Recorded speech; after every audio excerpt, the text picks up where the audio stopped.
to flip the switch, how to transition FYE from the classroom to online delivery. Thank you very much for coming today. This webinar will be recorded and you will receive it tomorrow by email along with the resources that Dr. Fralick talks about. This webinar is brought to you by Human Resources. Human Resources is a worldwide leader in the development and provision of online assessments, student success, and personal development programs. You can learn more at humanresources.com. We are very fortunate to have Dr. Fralick here today to give you tips on how to create an online first-year experience or college success class that engages students and simplifies course management. A bit about Dr. Fralick. She's been teaching online for the past 16 years. She's spent 42 years in the education field as a community college counselor, a college success professor, and department chair. Her college success program has state and national recognition as an exemplary program, and she is the author of several first-year experience books, which are available from Human Resources. You can see some of the titles on the right side of the screen there. And she works currently as an educational consultant doing faculty training across the country, as well as being a frequent presenter at national student success conferences. I'd like to welcome Marsha to today's call. It's great to be here, Tamara, and welcome to everyone.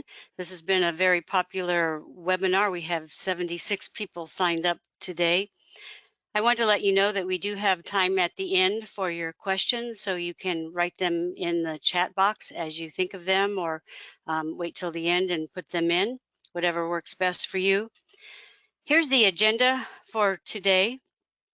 I'll be answering the question, does it work? I think students and faculty have been in challenging times, and some are questioning if it works. I'd like to talk about some advantages of teaching online.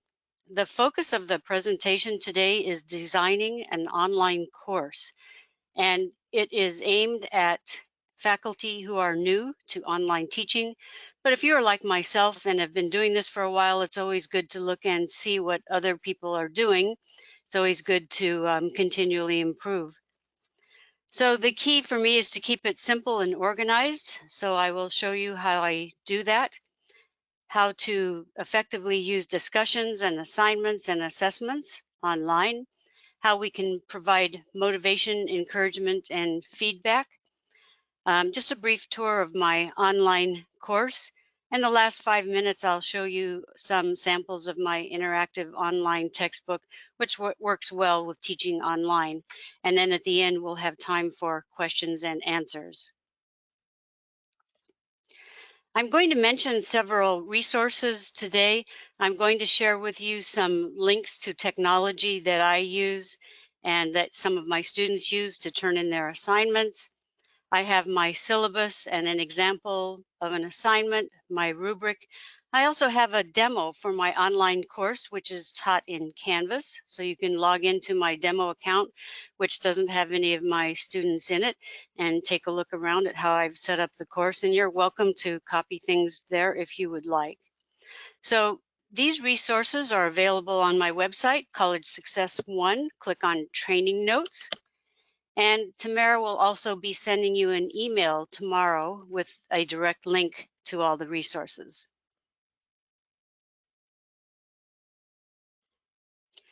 So this semester, I started out with one online course with 50 students, and those students expected that it was going to be online, and many of them had taken online courses before.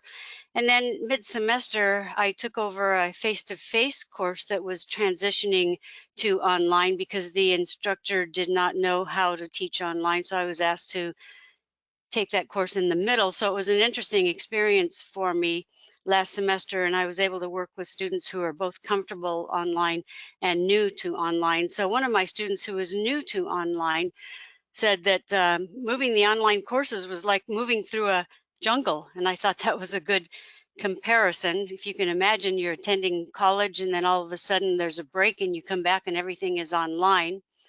She said this class was like a breath of fresh air because it was organized, and I think this is a key point, and I knew what to expect. This course has helped me to grow as a person and gain the knowledge I need to succeed and be happy in life. So when you think about it, what is the aim of an FYE course? and this is it. So the answer to my question that I posed earlier is yes, it can be done effectively online.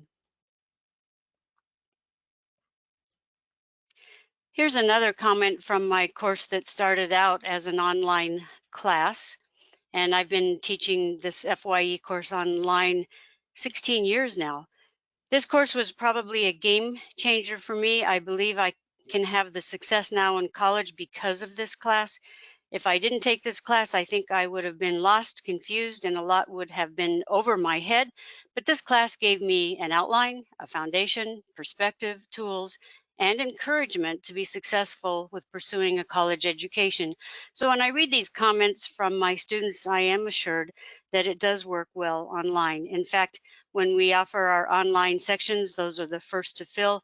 I do work in a community college where students play many different roles, and so it fits well with their lifestyle. Students actually like online instruction. The interactive textbook that I use is a lot less expensive than a printed book.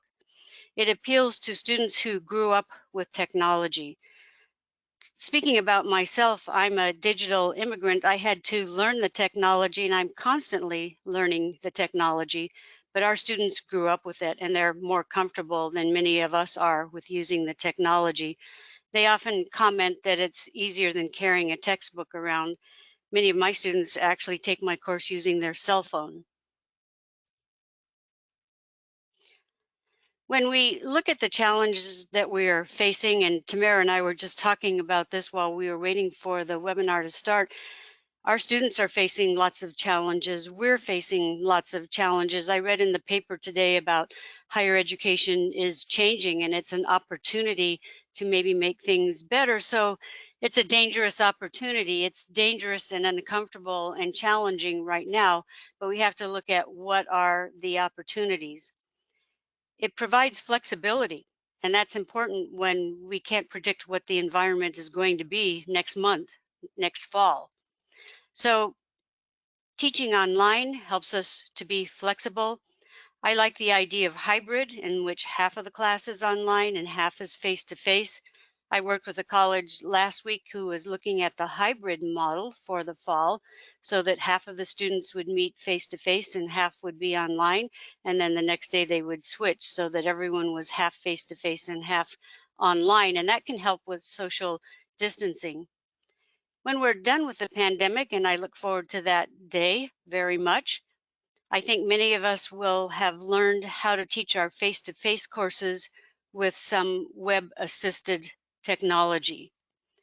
One of the ideas I like is the idea of flipping the classroom, and that is your students cover the material in an interactive way online before they come to your face-to-face class, and then you focus your face-to-face class time on the interactive exercises, discussion, field trips, guest speakers, the things we do that bring our course alive. So there's less need for lecture and PowerPoint. I like the ease of access that technology provides. All the materials are located in the course management system. One of the amazing things I've watched over my career in education is the development of technology, especially our course management systems, and all the resources and tools that help us to be better at what we do and free us up actually for more student engagement.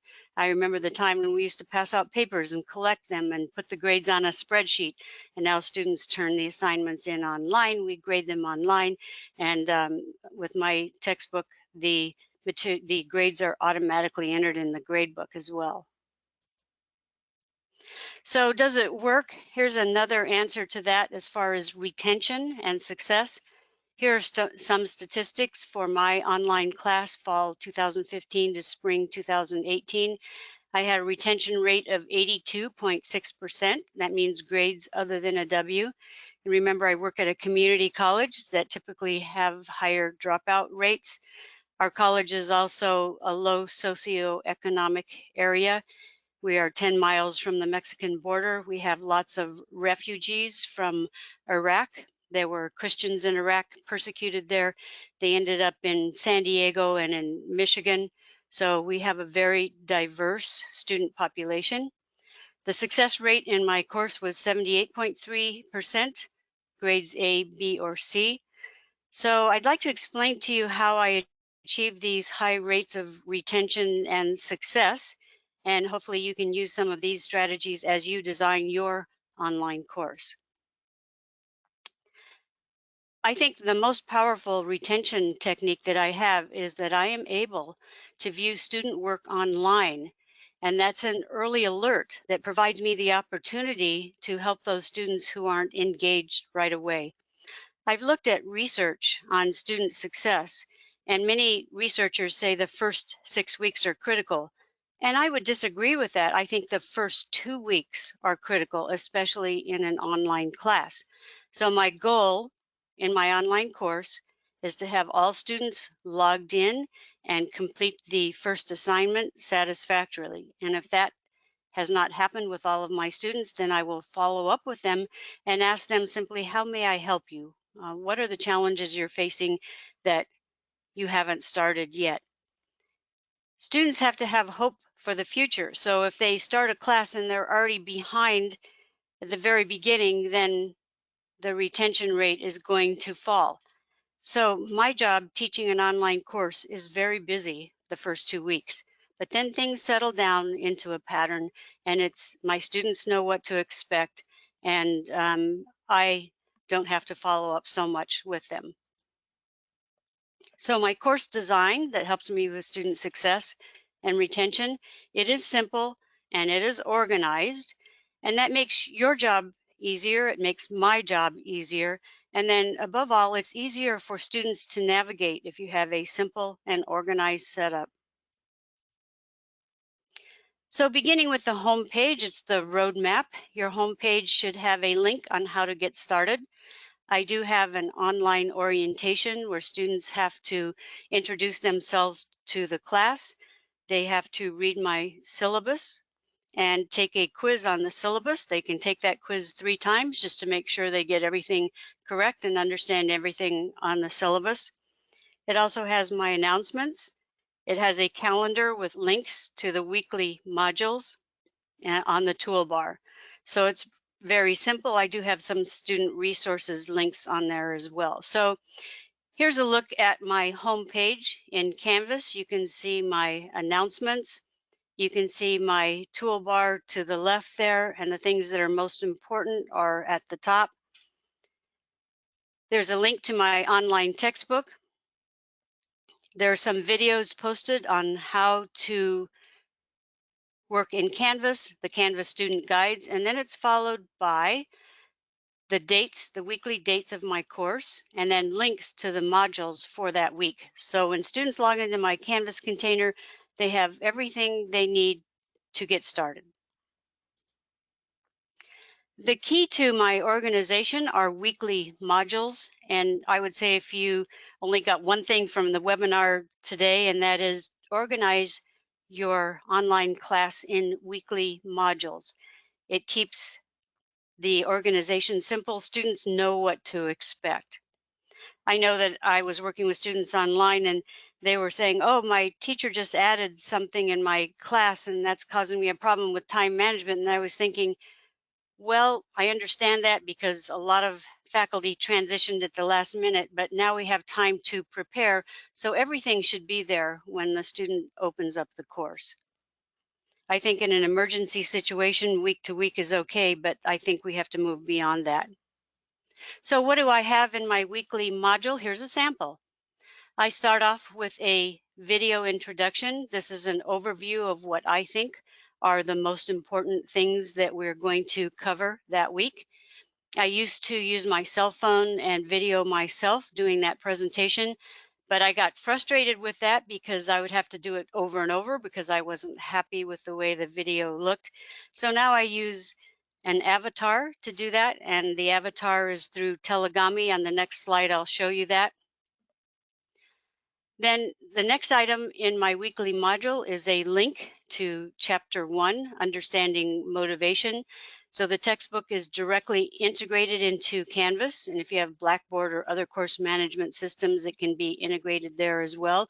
So students click on that link and it takes them right to the chapter for the week. And then I have some instruction pages, how to get full credit on the journal entries, how to get full credit on the quizzes. There's a link to my discussion. There's an assignment.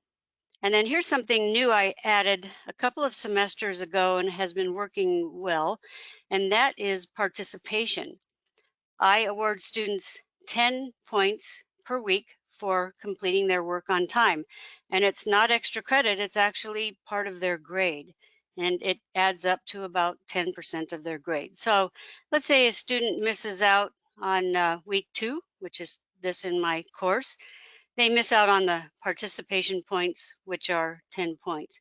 However, they can still make up the other things in the module for full credit. This helps with my retention because if you look at why students drop out, they drop out because they lack hope of success. And so if they've missed the second week, maybe the first week, and they can't make up those assignments, then they'll just give up. And in a first year experience course, we want students to complete that course. This has been particularly helpful last semester as I followed up with students who didn't complete their work on time. I found some students were ill. I had a student taking care of her disabled parents. I had students who lost their jobs, students who were stressed, students who were depressed, who had so many issues. I had one student said, I really want to complete your class, but I was offered a job and no one else in my family is working, so I have to go to work. Can you work with me? And I said, of course I can. And so being online provides the opportunity to be a little more flexible and a little more individual. I can tell you that most of my students get their work on time, and those who don't usually have a pretty good reason why they don't. So here's an example of my avatar. It's through telegami.com. You can create an avatar. You can choose your skin tone, your hairstyle, your clothing. You read a script and your avatar will act out the script. So I'll just do just a couple seconds of this so you can see the avatar. The sound doesn't come out in GoToWebinar, so I just wanted to play a few seconds of that. But on my resources, I've listed this video so you can take a look. And I also have a link to telegami.com. And I use this video as an overview each week just to set the stage and get students going. I also try to make the class personal as much as possible. When you're working on lines, sometimes we forget that there are actual people out there who are instructing the class and students in the course. So I have a page that students look at during the online orientation. It's called Meet the Instructor. It has photos of me and things I like to do. So there's a photo of me riding my bike in Kauai, a photo of me with my children and grandchildren skiing in Lake Tahoe last January. It also has my personal philosophy, so students can get to know me and what I think is important about my life. And I challenge students to develop their own personal philosophy over the time they're in my course. And one of the final assignments is to post their personal philosophy in the discussion board and share it with other students in the course. One of the keys to success in an online course is to encourage interaction. One of the ways I do that is I emphasize that it is important to keep it civil, polite, and positive. This is a statement that's in my syllabus, and I listed my syllabus and the resources that I'm providing to you, and students have to take a quiz on that syllabus. So it just basically says we all learn best when there's a positive environment for learning, treat everyone in the class with respect. If you disagree with a comment by the professor or another student, just state your opinion without judging the value of others' ideas. I value a diversity of opinions as long as you are not attacking others. Civil and polite discussion is encouraged while expressing hostility toward others is not allowed.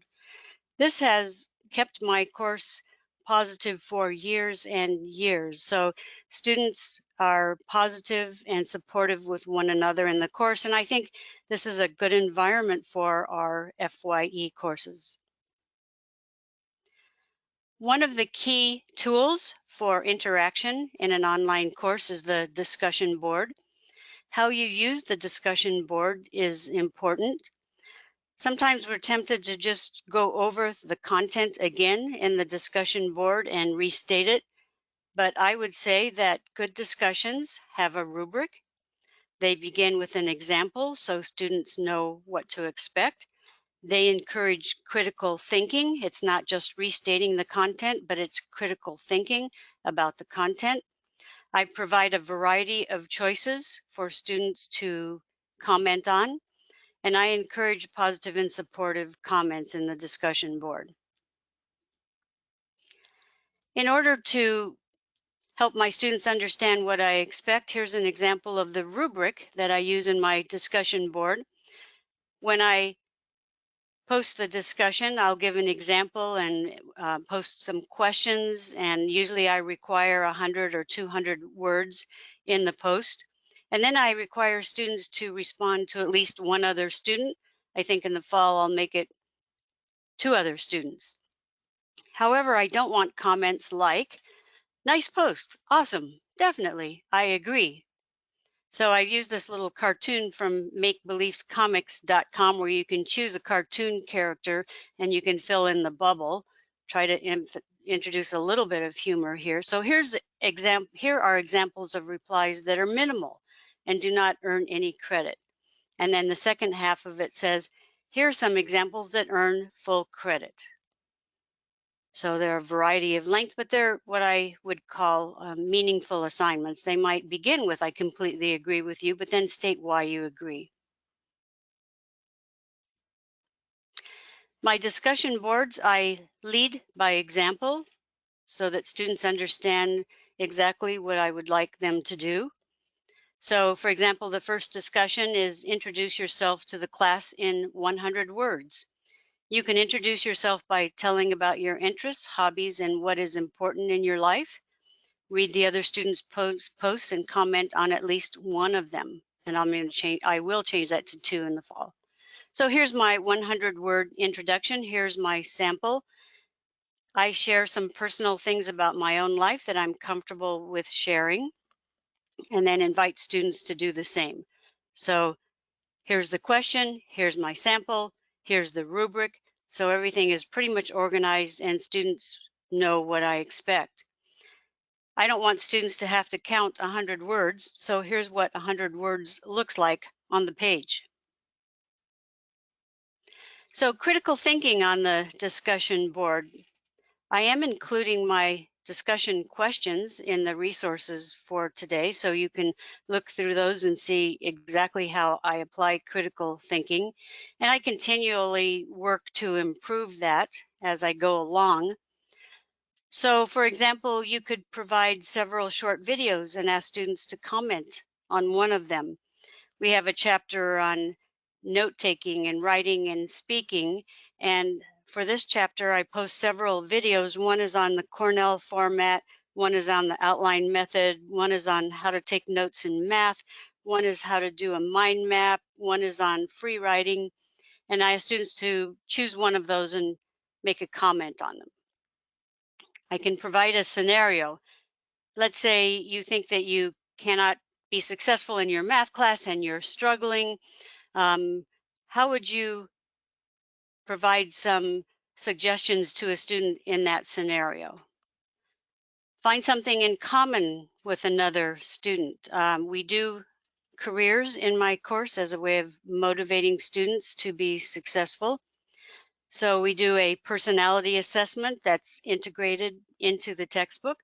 And I ask students to describe one aspect of their personality and then find another student that has that same personality type and comment on their post.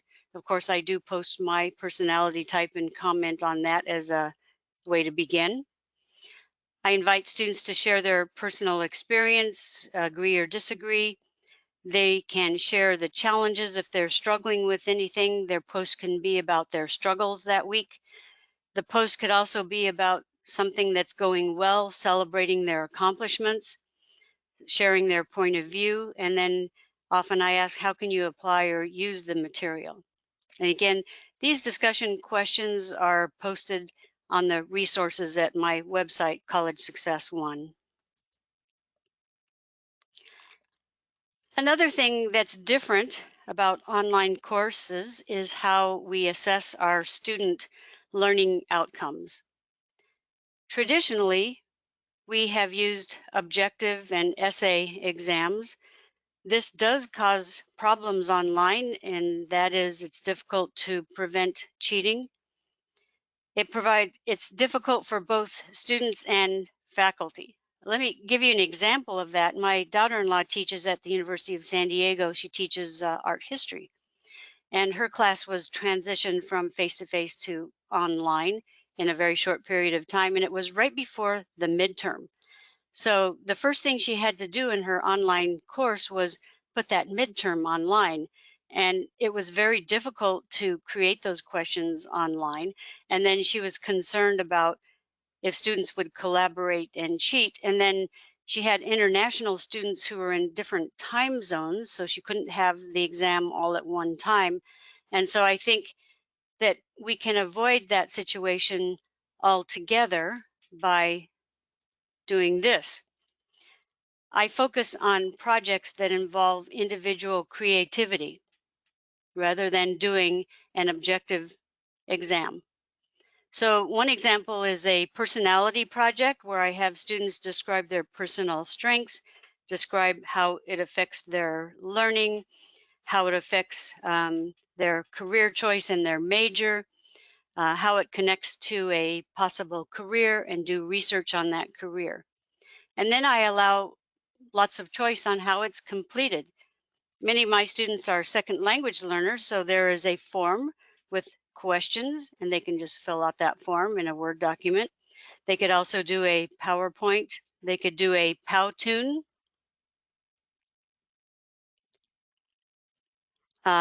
And I have an example of a Powtoon on the next slide. And then I leave it open. They can use any creative new media. And this is nice because it helps me to keep up with what are the new media that students are using. So here's an example of a Powtoon, and I have this link on my resources.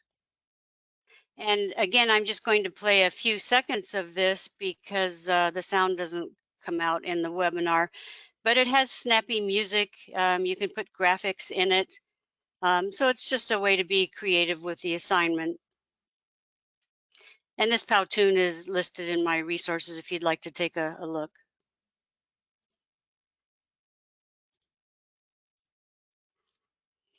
Okay, moving on to online assignments.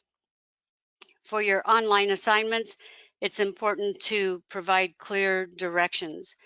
When we give an assignment in a face-to-face course, students have the opportunity to ask questions about it, but in an online class, they don't. So you have to think ahead about all the possible questions they could ask, and you can minimize misunderstanding if you provide a model and give an example. If students ask questions, then re-examine your course design. If they are asking questions, it means that it's not absolutely clear. After teaching for many years online, I don't get very many questions anymore, but as I was developing my course, I remember there were lots of questions, and the questions helped me focus on the course design and make it better.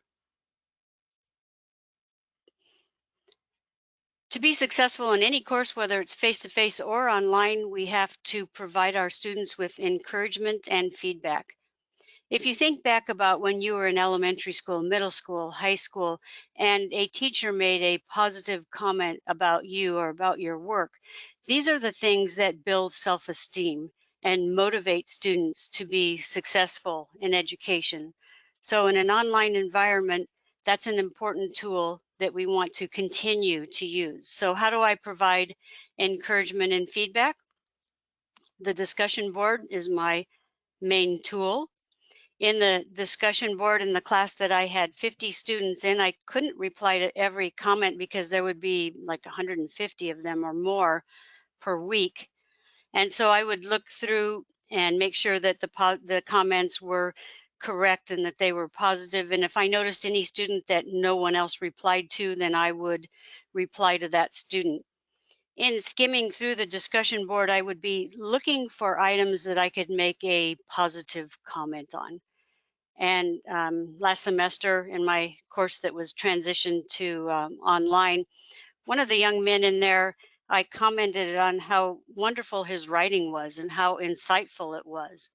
And then the next week he came back and he says, "Thank you so much for that comment. I just wrote a paper in my history class. Would you look at it for me?" And then I thought to myself, well, that's sort of outside the scope of my course. But then I thought, why not? This is what I used to do with students when I was on campus. So it's nice to have a relationship where they feel comfortable enough to ask you something like that.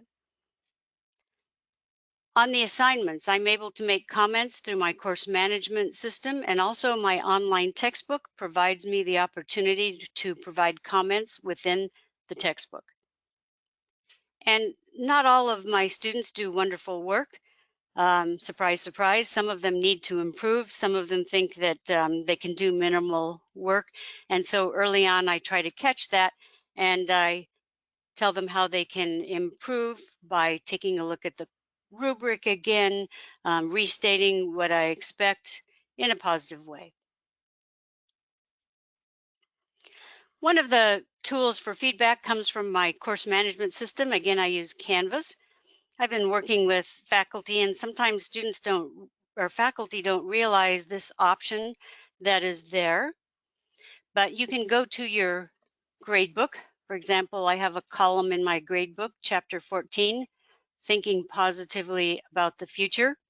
And there are 3 little dots, and we often miss those little dots, but that's a drop-down menu, and it says message students who.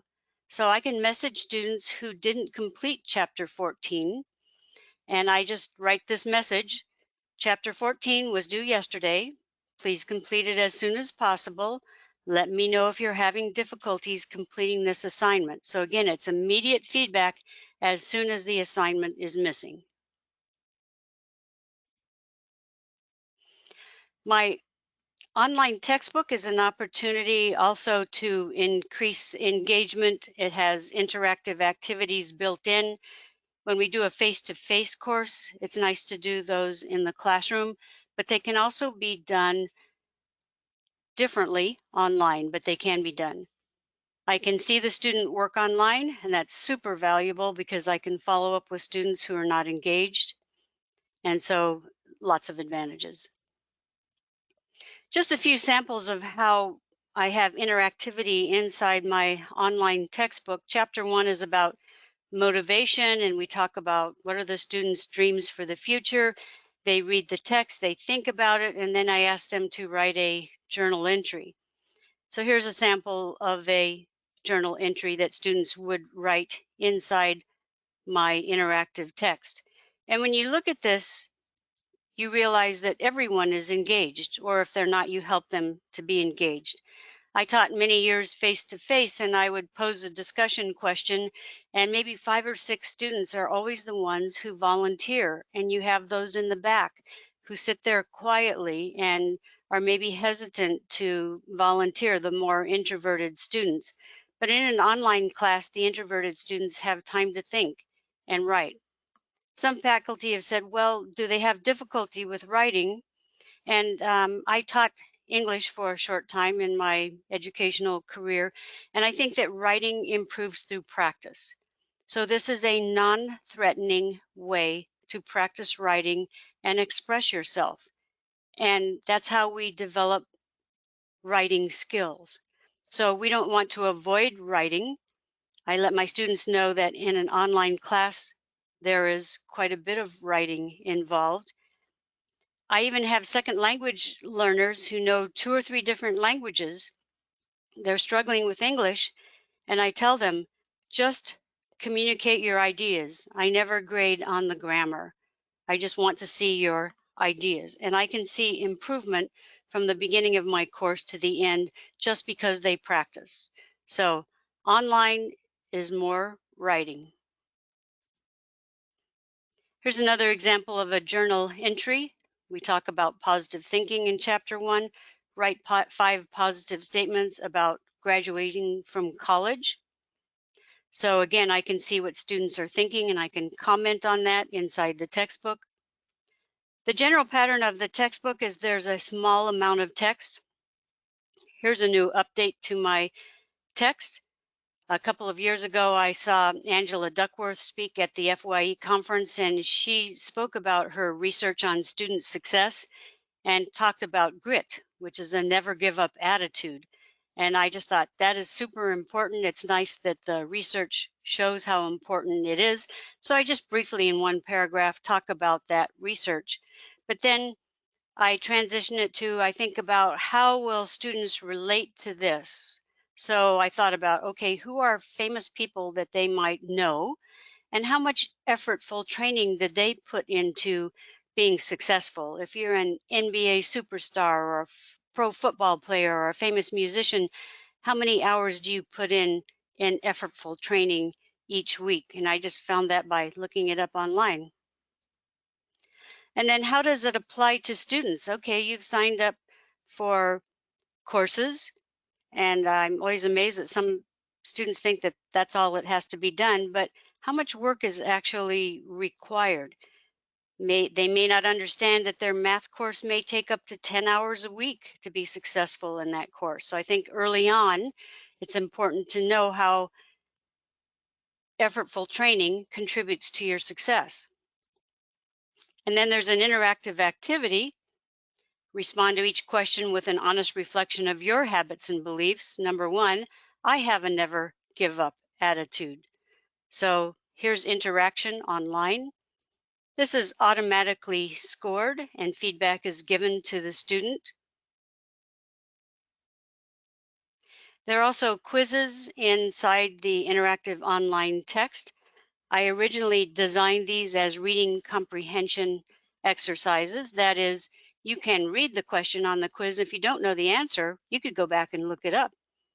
And in looking it up, it's a form of review and engaging with the material. So if they put some effort into it, they should be able to get a perfect score on the quiz. With experience, I found that if I didn't count it as part of the grade, they didn't take it seriously, of course. So it is counted as part of their grade. The quiz is automatically scored and the quiz results are placed in my gradebook. So I don't have to transfer those scores or enter them. I think I mentioned this before, but I think the greatest value of the online materials once we get back to normal is flip the classroom. Material is covered in an interactive way online. You don't have to do lectures or PowerPoint. You can focus your class on interactive exercises and discussion.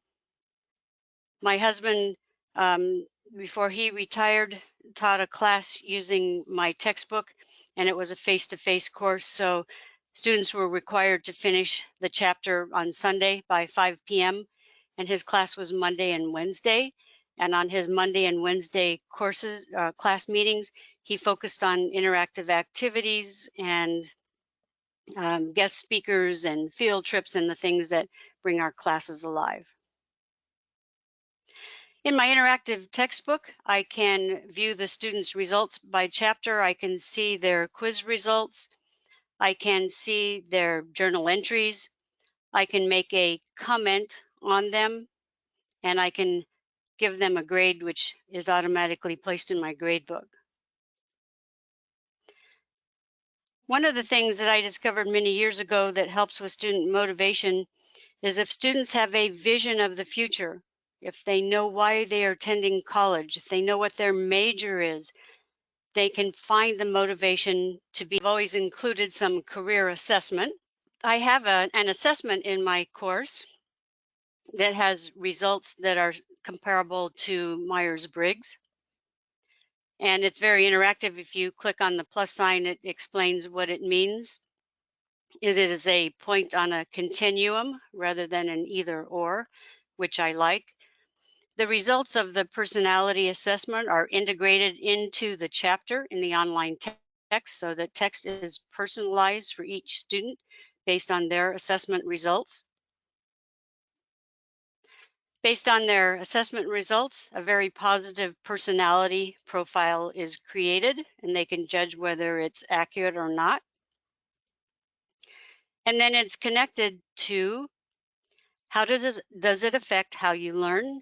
How does it affect work and productivity, communication, working with others? How does it connect to a career and pathways? And you can click on each of these and get more information. So my favorite one is how does it affect careers? So it matches personal strengths with possible careers. You click on that career and it will tell you how it matches Holland's codes, related occupations. Majors, it tells you about job outlook and education required. And then you can click the Indeed.com link and it will give you actual occupations in your state. So one of the projects students do is a personality paper where they comment on their personal strengths, how it affects learning and work, how it affects career choice, and to research a career that matches their personal strengths. And that's one of the things that students comment on that they like the best. So the assessments integrated into the text are personality, interests, multiple intelligences, learning, and skills. So it's interactive, it's based on research, it's up to date, and you can customize it to match your student learning outcomes. You can choose the parts you want. So it has career success, which is motivation, personality, multiple intelligences, career planning. I have students do an educational plan as one of their projects, and now they're doing that online. It has the typical college success topics. I have updated the learning styles section because learning styles are no longer supported by research. So I took a look at what is the most current research on how the brain learns. And then I translated that into concepts that students could easily understand and apply. I also have lifelong success topics in my course. It is a 3-unit course. It meets general education. It's transferable to the California State Universities as a general education requirement. It's transferable to the University of California. So it has foundations in psychology, health, critical thinking, communication.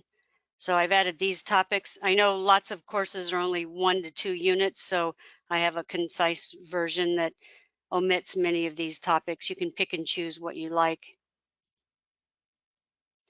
If you'd like to take a look at my online text in the resources, I'll provide directions for an online demo. I can email it to you or have a Zoom meeting.